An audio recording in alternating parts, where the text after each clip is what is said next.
Once you figure out what you want to do and why, start getting educated. Read, listen to podcasts, go to seminars, learn things, and then try to get around people that are either going where you want to go or have already been where you want to go. This is my time. I'm on the right. Hi, I'm Kyle Stephenson, and you're listening to the Assets and Orthopedics podcast. In this forum, we hope to educate medical students, residents, physicians, and other high-income professionals on the power of investing, especially in real estate assets and syndications. We want to help providers gain financial intelligence with the hope of earning financial freedom. Please listen and learn so you can spend more time doing what you love with who you love. Enjoy the podcast. I go 100 all day. Hello and welcome to the Assets and Orthopedics podcast. This is your host, Kyle Stephenson.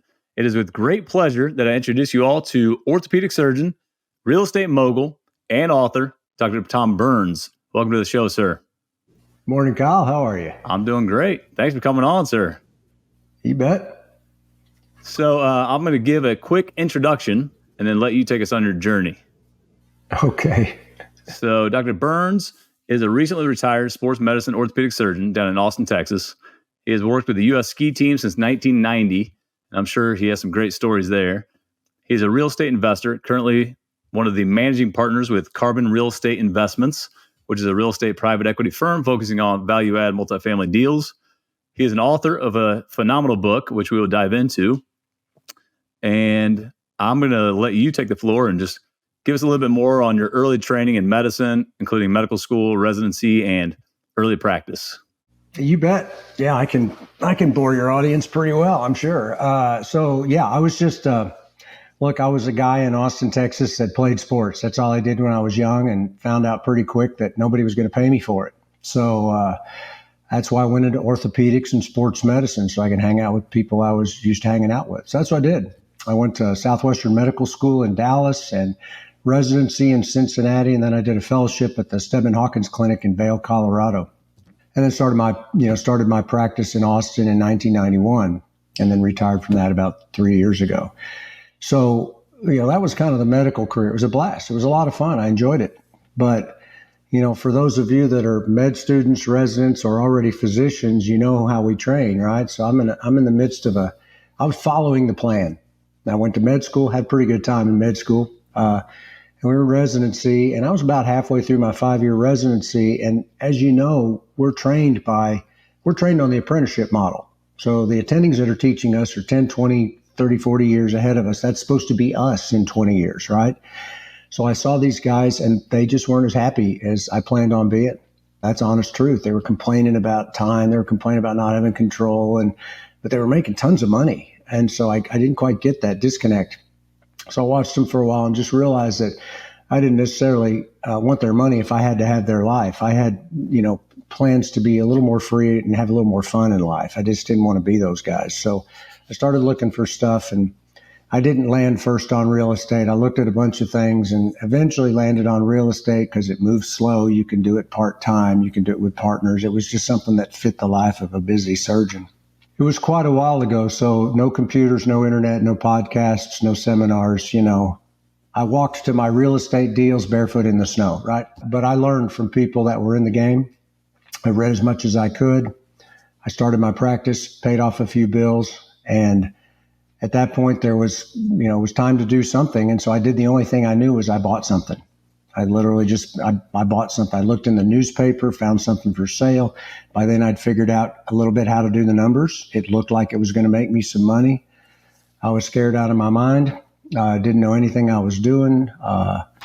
And I bought a property. The guy that showed it to me told me how to do the contract. He did all that. I said, what do I do next? He said, well, you got to get a loan. You got to get an inspection. You got to get insurance. I didn't know how to do any of that. So I called some banker and said, I'm supposed to get money from you because I'm buying this thing. He goes, great, send me your tax returns, your cash flow statement, your real estate owned schedule. I said, I don't know what that is. I don't have any of that stuff. And he talked me through it. So through God's grace, somehow I ended up buying that property. And it made me about $100 to $150 a month in passive income. Not bad, right? Not life-changing, but it was cool. And after a couple months, I really got to liking having that money coming in every month, no matter what I did. I was developing a little addiction. So I called the guy back and said, you got any more of those? He goes, sure, I got one down the street. So, having stumbled through the first one, we went to the next one and we bought that one. I still learned a bunch of lessons, but it took a little less time. I was slightly more confident. And I bought another and another. And so after a while, I got pretty good at that and got to where I could buy those things sight unseen.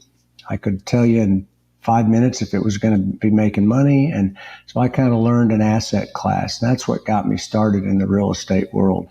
I got that addiction to the passive income. It didn't matter if I was seeing patients, doing surgery, hanging with my kids, or sleeping. So I enjoyed that. So at that point, I would just buy anything that would create passive income. So I bought some discounted notes, a little mobile home park, this and that. I bought things.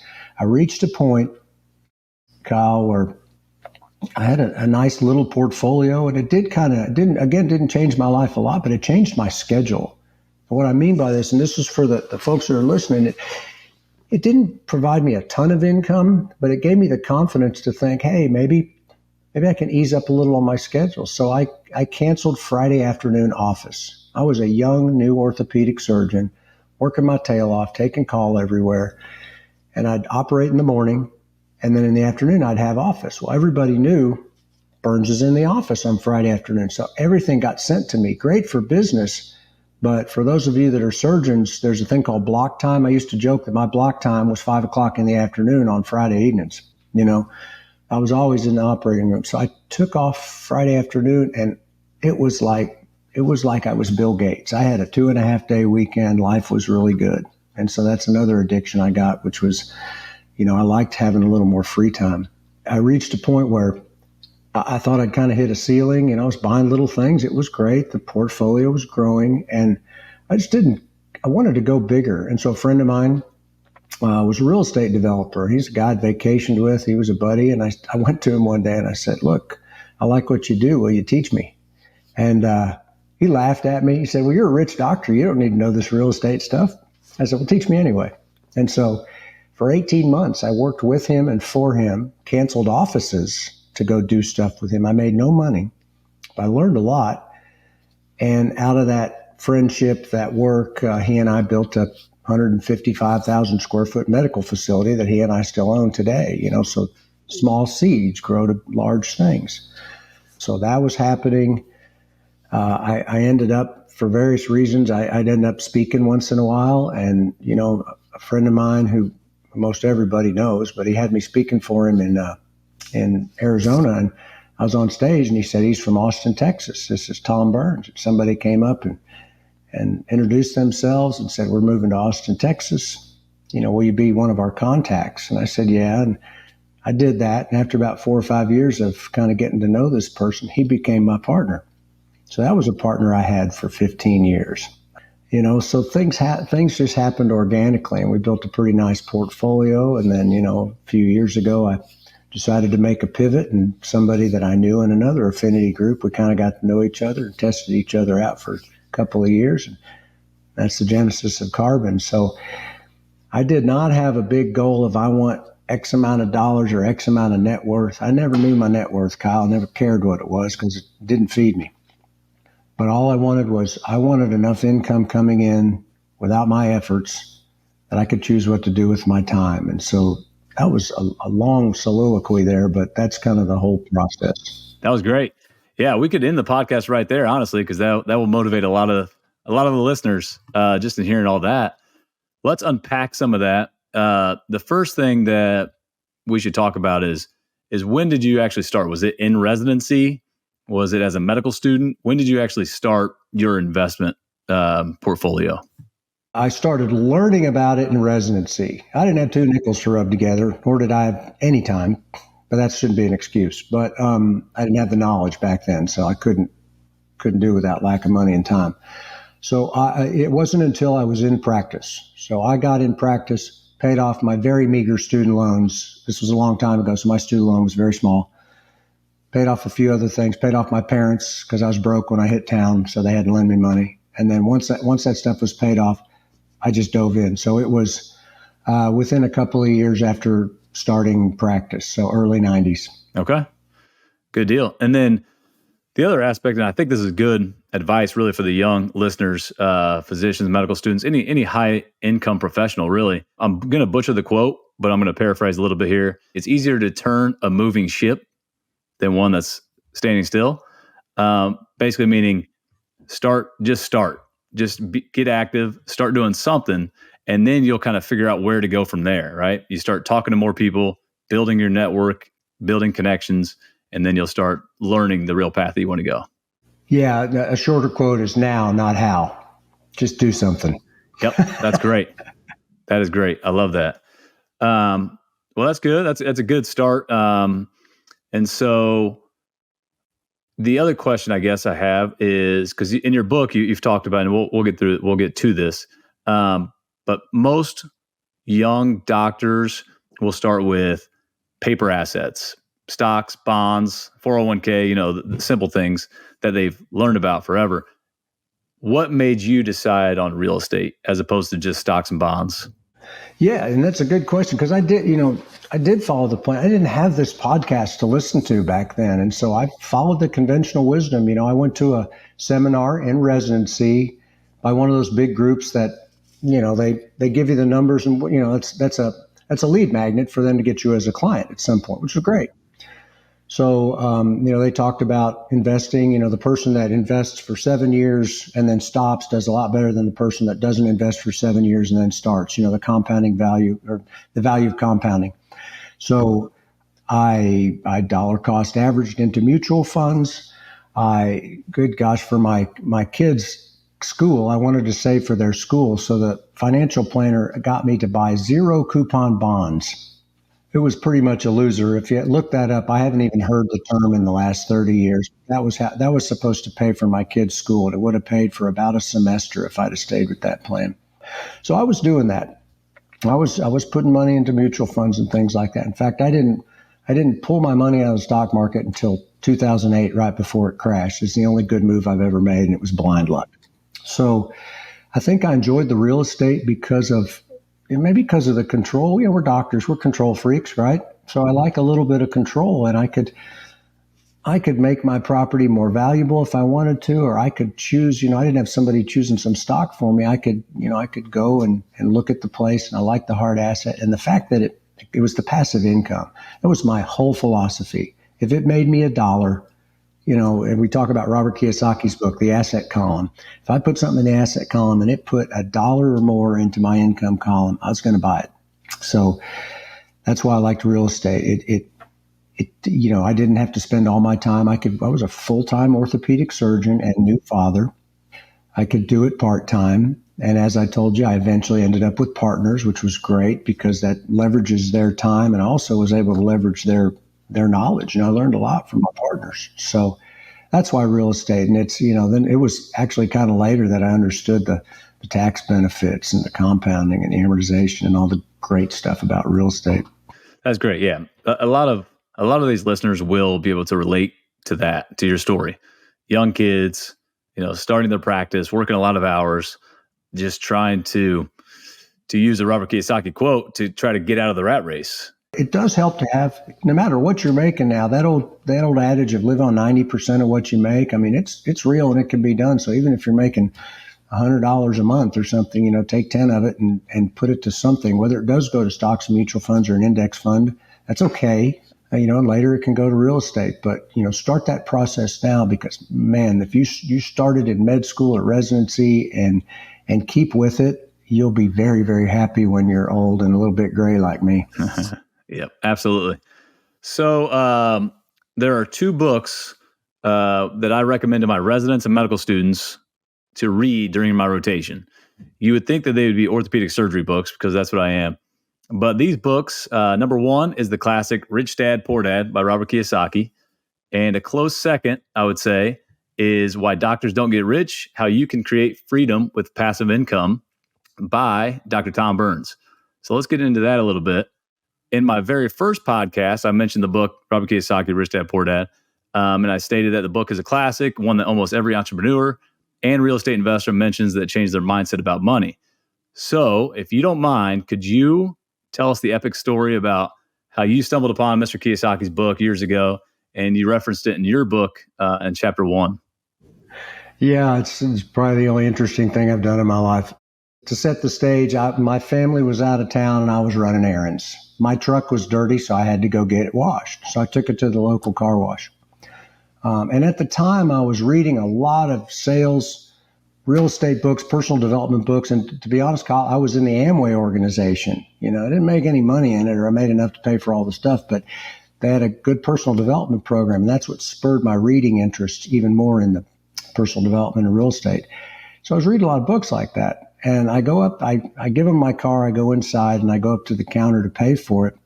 And on the back shelf with a handwritten sign said books for sale. And I'm in a car wash, right? They don't sell books in a car wash.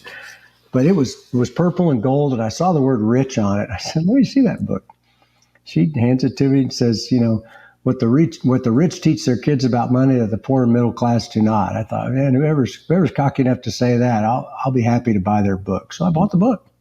To this day, I'll buy books all the time. I read a lot. So I took that thing, threw it in the car, got home, threw it on my office desk, and went about the rest of my day. Family was gone, so I stayed up a little late, and like 11:30 at night, I'm going to bed. House is empty. And I grabbed this book. I'd never even looked inside. So I just kind of peel open the cover to see what I'm going to read one day. And I kind of liked what I read. So I read a little more and leaned against the desk and read a little more. Like finished chapter 1. I sat down just to read another chapter. Well, 4 hours later, I finished the book. And like all of your listeners and the people you talk to, I was impressed. I had to wait till, at 7 a.m. to call a friend and said, look, I think I just read the best personal finance book I've ever read in my life. And he laughed at me and I gave him the book. He goes, oh, geez, you're right. Well, in the interim, I had gone back to the car wash and bought all the rest of the books, handed them out to friends. Said, yeah, you got to read this stuff. I don't know who this Kiyosaki guy is, but, hey, read these books. So then I read it a second time. And after reading, I thought, man, I got to know who this guy is. So called the publisher. There's a phone number to call the publisher. So, called. Person on the end of the phone who answered the phone was Robert Kiyosaki. Okay. It turned out he had printed 1,000 books, self-published, because no publisher would take it. And so he had printed 1,000 books. And we said, well, how many have you sold? He said, none. He said he had sent 24 off to his buddy in Austin who owned a car wash, who he had to beg to put it in his car wash. Turned out that was the first book ever bought. And so we went out and visited Robert. Robert taught us how to play cash flow. My wife won the game, so we still have Robert's cash flow game. That was the prize, was you get the game. And so Robert and I have been friends ever since. And so that's like 27, 28 years. And he and I get together a lot. And that kind of started the trend. We actually got his book into the Amway system. And there's power in numbers, guys. There's tens of thousands of people were in that system. And all of a sudden, Robert's talking to 50,000 people in an auditorium. Lots of books sold.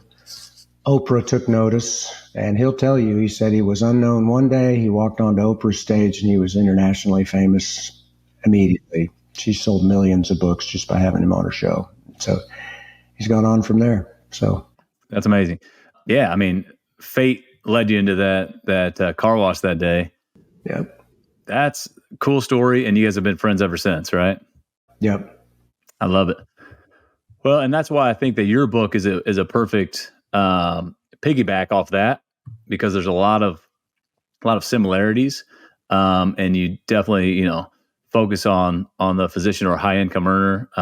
Could be any occupation, but one thing I read recently too is reading a lot of books. A lot of executives read 50 to 60 books a year, which I encourage listeners to do that. It doesn't necessarily mean you have to read 50 to 60 different books a year. You could read Robert Kiyosaki's book 10 times. You could read your book, 10 times, right? Because you'll learn something new every single time you read it. So I think that's important. It really is. I do the same thing. And I only count it once, though. I should start counting it twice because I've got a goal to read a certain number of books. And I bought a lot of audible books now because I can, I take hikes into the woods and down by the lake. And so I'll usually listen to them twice because I can't take notes. I do take voice notes while I'm listening to these books, but I'm reading a book called Buy Back Your Time right now. So listening to a book called Buy Back Your Time. Well, good. That's a little foreshadowing into the future. because at the end of the episode, I'll get into some quick questions that we can get into. And one of them is, what book are you reading right now? Yep. So very good. All right. A little quick story about myself, real estate journey, just in the last couple of years. So I recently read your book, preparing for this interview, Why Doctors Don't Get Rich, reading it for the third time in the last 2 years. And it hit me that your book really did speak to me as a physician. And so the very first time I read it was about 2 years ago. After that, I was motivated. I was like, all right, real estate is where I want to go. I bought my first single family home as an investment property in November 2022. Before that, I was just doing limited partner deals as a passive investor. But I bought my first single family home November 2022. Since that first property, I then bought 2 more single family homes that I rent out as short-term and midterm rentals. I then progressed and went bigger, ramping up to 176 unit apartment complex in Savannah, Georgia this past October. And then the last couple of months, I joined forces with some partners and we bought a 109 unit hotel and another 160 unit hotel down in Louisiana. So overall, over these last 2 years, I now have over 800 doors. And I give you a lot of that credit. So not trying to brag on myself, but I really wanted to tell you that, to give you credit for being a mentor to me, even though you weren't aware of this. But through your book and your actions, you've been a mentor. And so I really want everyone listening to this today to have that same experience that I've had, with a lot of inspiration from you and what you've been doing. So what experience would you say led you to write this book? What gave you the catalyst to want to write it and put that information out there? I will answer that, but you got to give yourself credit. I hope everybody's listening that you may have gotten the information, but you acted. You know, Tony Robbins said action without, or goals without action is fantasy, or something like that, another paraphrase. So, you know, kudos to you, man. You did the work. You jumped in. Now, why did I write this book? It's another Robert story. So we're sitting at his office one day eating lunch, and, you know, he at one time was kind of spitting out a book a year, right? So I said, hey, what's your next book going to be? And he told me, and then through a mouthful of salad, he says, you should write a book. I said, hell no, I don't want to write a book. He goes, no, you got a story, you should write a book. I said, all right, if you can do it, I'll do it. And he looks at me and he goes, and you can call it Why Doctors Don't Get Rich. So title came from Robert, and I tested that title for 2 years while I wrote that thing and could never find a better title. So it was his idea. Or he planted the seed, and I flew back to Austin, thought about it, and thought, that I could probably learn a lot doing that. And I do want to get the information out. So I wrote the book. World's worst businessman, probably. I had no business plan. I wrote the book solely to give hope and guidance to folks that, kind of that wanted to do some stuff with their lives, and see if I could, tell them my mistakes and give whatever help I could give. That was the plan. So all the other stuff came after. You got to have a website with a book, et cetera, et cetera. So it all came after, but that was the whole plan. And I wrote it. I didn't use very good leverage, but it all came from the heart. I wrote every word. I hired editors to look at it after I'd written stuff, and we worked on it together. But it was kind of a passion project that I wrote while practicing still. So it was mostly fueled by coffee and kolaches on Saturday and Sunday mornings when I wasn't going to church, So that's why, and that's how I wrote it. That's amazing. Great story. I love that. All right. So on that note, with your book, can you quickly explain the difference between a rich doctor and a poor doctor? Yeah. And a rich anybody and a poor anybody. I always say that no matter how much you get paid per service or per hour, it could be some astronomical number. If you get sick or you get hit by a bus, the music stops. And so, rich and wealthy, some people will use two different definitions for those, but, truly being kind of wealthy is having assets that feed you. And so I think that if you've got a physician that makes a lot of money and spends it all, and I've had that partner, by the way, made quite a lot of money and spent it all and couldn't find money for income taxes at the end of the year, versus somebody that maybe makes less, but starts when they're a resident or a med student and invests in whatever they choose on a diligent and persistent manner, eventually there's going to be assets that are going to be feeding them. And you're wealthy when you've got control of your time. You've got choice of what to do in your life, whether it be work. I kept working for 12 and a half years after I didn't have to. But, you want to choose whether you go to your kid's baseball game or go see the dance recital or take a trip for a month somewhere or just sleep or sit on the couch and binge Game of Thrones and eat Cheetos, whatever you want. If you've got the choice, I think you're wealthy. Before we get any further into real estate discussion, I would like to ask about your mastermind group. My listeners would love to hear more about it. So you do have a mastermind group, correct? I do. And that's another one of those organic things. Okay. People for years, it's funny. You said you tell people what to read when you've got residents or students, you give them, Kiyosaki's book and my book. I used to do the same thing. I had students, residents, people shadowing, and I'd teach them a little bit of medicine, but a little bit of, don't buy doodads is Kiyosaki's word, buy assets and things like that. So I did that. I did that all the time anyway. And I'd be on a little podcast here and there, and people would call and say, hey, I hear you've done so-and-so, how'd you do it? What'd you do? And I'd talk to them. That was all fine. And then I wrote that book, and, it found its way into like 14 or 15 countries now. And so I was getting calls all the time, and like 5 or 6 calls a day at an hour a piece would kind of fill up your time. And I was complaining about that to a friend, saying I love the calls, but I didn't get anything else done. And he suggested, this mastermind. So we did that. And now it's morphed into kind of a 2-level mastermind where we produce. We give the education, the community. We show a lot of deal flow. You can't know what you might want to invest in or know what might fit your style if you don't see lots of types of deals. So we show people a lot of different deals that they can invest in if they wish. They're not my deals. They're just other people's. We break them down. We go through kind of a curriculum of the investment world and how to create a plan to where you can have enough passive income so it'll cover your lifestyle. So I've always done well with community. We have live events, and so it's been a passion project of mine. I'm not sure how good I was at it, but I'm getting better at it now, and we've got a really great group of people. That's great. And how can people find that? I tell you, if they just go to richdoctor.com/toolkit, number one, they'll get a free download of some stuff that's helped me over the past 30 years, and then that'll give you an option to talk to the team and find out about the mastermind. We've got sort of a higher level and a much lower barrier of entry level. So that'll get them started, and we'll talk to them. If it's for them, awesome. If it's not, there's still some good stuff a lot of stuff that comes out free on my newsletter and on the website. Yeah. I mean, things like that are priceless.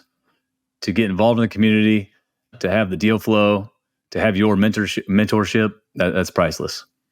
Yeah, it's been a lot. It's been a lot of fun. It's been a lot because I've had a lot of people mentored me, so I've really been enjoying it. A little bit more about real estate, and then we'll move on. At the very end, I have 4 quick questions that we'll go through. All right. So a recent Wall Street Journal article stated that more than $2.2 trillion in debt is maturing before 2028, and much of that will have to be refinanced at higher rates. So in saying that, what investments do you love today in this current market? Yeah, certainly not office.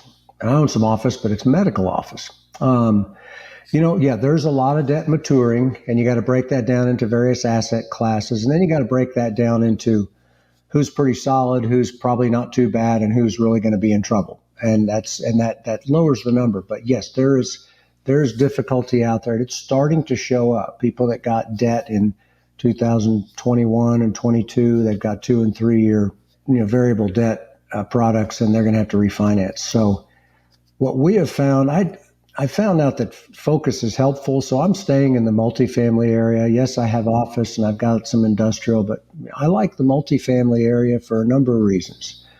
Number one, to stick with the distress. There are people that were new to the game, have never seen real estate have a dip like it's having right now, because they started sometime after 2010. Everything's been up since then. So in those deals, the capital stacks are upside down. Properties are sometimes worth less than their debt, or at least less than the debt plus the equity. So a lot of people there's some common equity that's getting wiped out. We are finding 20 and 30% discounts on value add properties. Some we're able to buy close to what the debt is owed, and we can put fixed rate financing on. And so I like that because one, we're getting product at a discount that later is going to be worth more. Number two, the multifamily world, and it sounds like a broken record, but we are undersupplied for housing units across the United States. Your single family homes are undersupplied, and my multifamily is undersupplied. It's local, it's regional, depends. Dallas, Fort Worth, and Austin are just flush with units right now, but we're also busy places. They'll absorb those pretty fast. So we like the multifamily because we can buy them now at a discount. We can actually cash flow them right away. And then when the market turns around, they're going to be worth even more. And the refinances are going to be a lot of fun. So I like that. I am not much of an industrial guy. I have one, relatively large industrial property, but it's not my forte really. But still, every time somebody buys something online, multiply that and there's another warehouse being built or bought or leased. So industrial, last mile industrial especially is doing pretty well. So that I like that. I'm not in the single family home development, but certainly buying some land and getting it entitled and selling it to larger developers. That's worked for a lot of folks I know. So that's kind of three things, but I'm sort of staying in my lane and sticking with the multifamily right now and really focusing on existing product. I built property for 15 years, and I've just decided to stop developing multifamily properties, even though they're going to be fine. I just decided to make that pivot. Yeah. And to your point, the deals are coming. They're starting to show up. So a lot of people out there looking for them, but doesn't mean you still can't find one, Yep, that's correct. All right. So I talk to physicians in all aspects of life and their careers, whether they're just starting out or finishing their career and everything in between. So I saw this next stat, pretty interesting. I saw it on Instagram or social media. The White Coat Investor posted that despite 20 to 30 plus years of physician paychecks, 25% of doctors in their 60s are still not millionaires. So these would be considered poor doctors, quote unquote. So with that stat in mind, I'd like to get your advice for doctors of different stages of their career. So we'll start with young medical students or residents. Regarding investing, let's hear some advice that you would have for them so they don't get into that 25% that are not millionaires. Absolutely, you bet. Get educated. Number one, start. First figure out why you want to do it. Maybe you just want to be a physician and not worry about the investments. There's index funds and things like that for that. There's nothing wrong with that. Even if you did do some index funds for 40 years, you'll probably be okay. But figure out what you want and why. The old goal setting exercise. That's important stuff because things are going to be up and down. Like now, it's kind of tough. You and I talked before the thing. It's been kind of a rough day for me, but it pulls you through. Once you figure out what you want to do and why, start getting educated. Read, listen to podcasts, go to seminars, learn things. Try to get around people that are either going where you want to go or have already been where you want to go. Those three things will set you up nicely. And that's the easiest stuff, right? Because you don't have to do that now, not how thing. You don't have to act too much yet, right? Which we doctors are not so good at. It took me 30 years to beat the doctor out of me, and I'm still trying because we're scientists. We want to prepare for surgery. We want to make sure everything's right. But get around people, and you'll start osmosing. You'll start gathering the information just from hanging around successful people. You'll get different ideas. You'll understand what really gets you excited, whether it's industrial or multifamily or real estate or stocks or something else. So get your education, get your base, and prepare to act, but don't prepare too long. That's great. And you really alluded to that early on when you talked about your story, how you found a partner, and you said, I'll work for free, basically be your, teach me everything that you can, and kind of forced him to be your mentor, correct? Yeah. And that's kind of the step beyond hanging around people that do what you want to do. Try to find a mentor, either pay him or not. Like I didn't pay him, but I paid for it because I was canceling office, and that's expensive. But somebody that's been there and really cares, man, they're gonna tell you what mistakes they've made. I guess I didn't have enough mentors because I've made a whole truckload of mistakes. They keep coming, but it's nice when those get passed down to people. So yeah, get somebody who's been there, somebody good to bounce things off of. It can be an accountability partner as well. So there's a lot of value in partners, mentors, people who've been where you want to go. All right. So what advice would you have for a young attending, maybe in their first 5 years of their career? So they're just starting to make real money. What advice do you have for them? Number one is start now if you haven't, right? Start. And number two, and this one's really tough, and especially if they've been in 5 years, they probably passed the chance. But I tell new practicing physicians to try for a year or two to live somewhat like a resident. Now, we don't want to go back there all the way, but there's such a giant jump from resident's salary, if you can call it that, to physician salary. You were living fine as a resident, so don't buy the big house yet if you can avoid it. You don't have to have a Lexus or a Tesla. Try to save as much as you can. Live on 70, 80, 90% of your income and start. Even if you don't know what to invest in or you're clueless about what you want to do, just put it in an account. Put it in an untouchable account. This is where I'm going to use to invest, and it can go wherever you want, whether it's in the public equity market or whether it's in real estate or something else. That's what I would suggest. Get started. Get the habit. Get the habit of paying yourself every month out of that salary that you're making for doing whatever you're doing. And then go get that education. If you don't have it yet, go start reading some stuff. Listen to this podcast. Go to a seminar or two. It's pretty easy to find the information these days. Fantastic. All right. Last group. What advice would you have for an older doc who's at the latter end of their career? Just any investing advice at this point. Yeah. And I try not to give advice, suggestions. That's tough. And we've all got FOMO, right?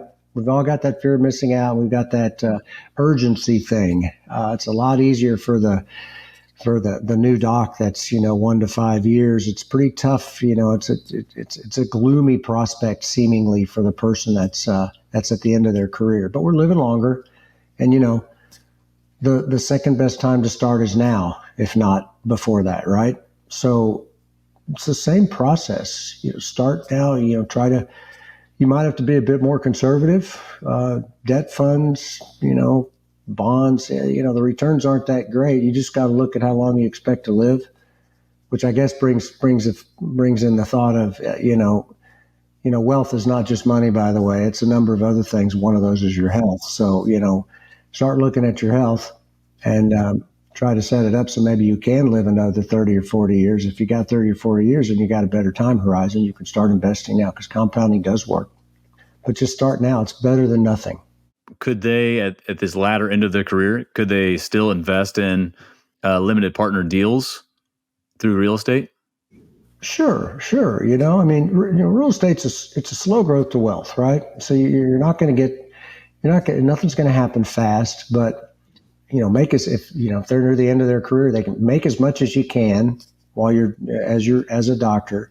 Take that excess, increase that excess if you can. You can put it in limited partnership deals if you find the right people you want to invest with.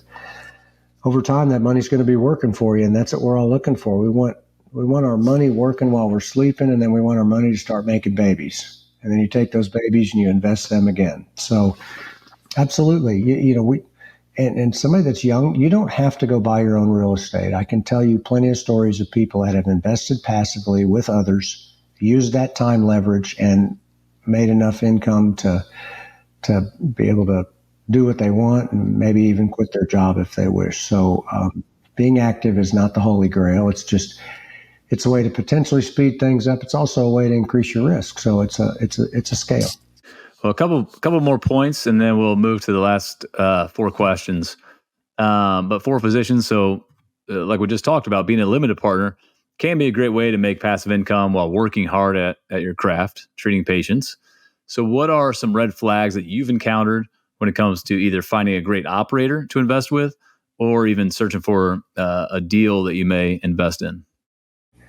Yeah, that's potentially a whole book, considering, but because I've run into some characters. Initially you're going to see these folks, you're going to have the option to look at it. So, you might want to look at projections and you may not know what's a good projection. So that's where it'd be nice to have a mentor to know that, if they're projecting, 5 or 6% rent growth every year, that might be a little aggressive, that sort of thing. So you would need some help on that. But red flags on sponsors, communication is one. Often they'll communicate a lot before you give them their money, and then it's crickets after that. That's a bad sign. So you might want to talk to people that have invested with them before. You want to look at track record. I would tell you, if you see anything regarding a lawsuit, make sure you check it out through a third party. I've found lawsuits before and talked to the sponsor and their attorney, and they explained it away and turned out not to be necessarily the truth. So you want to make sure that they're being honest. You want to make sure they don't have a lot of people coming after them. You want to look at their fees. Again, that's going to take a little bit of experience, but some people take a lot of fees up front. You'd like to see the sponsor putting their own money in the game and not making their money until you make yours. It's nice to at least make your preferred return back first before the sponsor starts making any profit at all. And really, the sponsor makes their big money after you get your preferred return back and you get all your money back. So they need to be investor focused. That's a few. I'm sure there's a few others. And kind of to piggyback that question, as a surgeon, you've dealt with adversity almost daily in your career. So overcoming difficult situations is important, not only as a surgeon, but also as a real estate investor. Could you please give us a challenging investment experience for you personally? Maybe something that didn't go as planned. Maybe just one example. And at what point of your career were you in? Was it early in your career, or just at what point of your career were you in? Early on, I invested with a guy who I did proper due diligence on and was given the thumbs up. A great God-fearing man. He went to jail, and we lost most of our money. So that was one I learned to. I've now learned to do background checks, and I have a company that does background checks for me. Other times we've had folks that have been more sophisticated, and these are the bad. I'm moving right to the bad people. Very sophisticated, falsified financial statements showing a net worth over $100 million. Great track record on 2 previous funds. And in retrospect, it was all Hollywood. It was all made up. So that was a tough one, but those people are out there. And I will say, since a lot of physicians listen to this, people that are looking for money, they love to see that MD, because their assumption is that you're not as sophisticated as other people. So people that are very needy when they're asking for money, you need to take a step back and talk to some folks that have invested with them before, because they're out there. They will target physicians, and there's some due diligence things that I like to try to teach people to try to avoid that. That's great, and I think that leads us into, again, that community that you talked about, finding a mastermind group or a community, or a mentor, somebody that's going to help you navigate those waters so that you don't get in trouble. Not that you can prevent it 100%, but at least minimize those. Yeah, it really helps. And I wish I'd have had that, and I'll be real transparent. I mean, some of this stuff happened recently, so some people are pretty good. And so I'm still learning lessons. I'll never tell you I'm perfect. I keep making mistakes all the time. So it happens. And particularly when times are down like this, you'll find that people, during good times, it's easy for them to raise money. Now you find a lot of different things. So just be diligent. There's another deal. Don't get fear of missing out. There's always another deal. Do your diligence, have a process, have it written down. If they don't answer all your questions, move on to the next one. A good sponsor will answer all your questions. They'll open up their books and show you whatever they've got. If they're too busy or it's too complicated, if somebody tells you it's too complicated to explain, just turn around and run.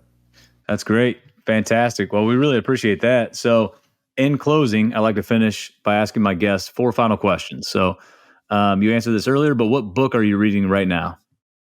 So I'm listening to Buy Back Your Time by Dan Martell. And I just grabbed Tony Robbins' book, The Holy Grail of Investing. And I got that for a reason. So he's promoting a certain way of investing in a particular company and how you can do certain things that he just found out about. And that's one of the deals I exposed to our group a year ago. So those are the kind of deals I tend to show people in the mastermind. But he's talking about investing in GP shares and sports teams and a certain amount of private debt. So I'm going to read that and see what he's got to say. That's great. And what advice would you give to your 25-year-old self? Focus. I probably was not as focused. Focus and intentionality. I was not very intentional. And I told you, I didn't have a monetary goal. I just had a loose goal of I wanted to cover my expenses. I knew exactly what my expenses were, and I knew what that number was going to be. But I think a little more intentionality will maybe get you farther and maybe keep you out of trouble, help you stay in your lane and the things that you're good at and you understand. That's where I've gotten into trouble, where I've drifted off into other things that looked exciting, looked interesting. I didn't have as much depth of knowledge about it, and I paid for it. What is your definition of wealth? Being in control of your time and having choices in life and being healthy enough to enjoy those. Yep, fantastic. And what does retirement look like for you, Dr. Burns? It doesn't exist. I'm quite honest. It just doesn't. As I told you, I kept working as an orthopedist for 12 and a half years when I didn't have to. I did my last 4 years for free. Moved on and ran one company while I was running one company while I was practicing. Now running another company that we just started recently, and there's a 20-year business plan. So I think that it doesn't mean I have to be hustling all the time. It's leverage time and use proper delegation and automation and those things, but it keeps your mind sharp. It keeps you, it gives you something to get out of bed for. And we all know the stories of the folks that break their hip and 18 months later they're down or they retire and they've got no purpose in life. So you got to have something to get up for. So I'm fairly certain I'll leave this earth with a deal in progress. I don't know. We'll see. But I always want to do something and see if I can get out there and contribute something extra to the world. I love it. Well, thank you for coming on the show, Dr. Burns. You've been a mentor to myself and many others. You are one of the pioneers for physicians to get into real estate investing, and we greatly appreciate you leading this charge. So I want this episode to get out there so that more doctors and other high-income professionals can benefit from your life-changing book and other resources that you provide. So where, again, can people find you?